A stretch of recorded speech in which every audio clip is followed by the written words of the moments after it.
કોશિશ રહે છે મારી. શબ્દોની મર્યાદામાં રહીને દિલને સ્પર્શી જવાની કોશિશ રહે છે મારી.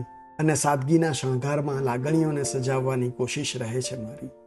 સાવ સામાન્ય છે અવલોકન મારું, છતાં કલ્પનાઓ અપરંપાર. સાવ સામાન્ય છે અવલોકન મારું, છતાં કલ્પનાઓ અપરંપાર.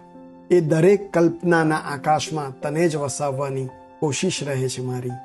અધૂરું કે અગમ્ય કંઈ નથી હોતું મારા શબ્દના વિશ્વમાં. અધૂરું કે અગમ્ય કંઈ નથી હોતું મારા શબ્દના વિશ્વમાં. બસ સરળતાથી હૃદય સુધી પહોંચી જવાની કોશિશ રહે છે મારી. ના કોઈ બંધન વ્યાકરણનું, ના નિયમોની કડક દિવાલ. માત્ર લાગણીઓને શબ્દોના દોરામાં પરોવવાની કોશિશ રહે છે મારી. ક્યાંક અધૂરપ લાગે કોઈ ભાવમાં કે કોઈ શબ્દમાં, ક્યાંક અધૂરપ લાગે કોઈ ભાવમાં કે કોઈ શબ્દમાં, તો નિસંકોચ કહી દેજે. કારણ કે થોડામાં ઘણું સમજી જવાની કોશિશ રહે છે મારી. શબ્દોની મર્યાદામાં રહીને દિલને સ્પર્શી જવાની કોશિશ રહે છે મારી.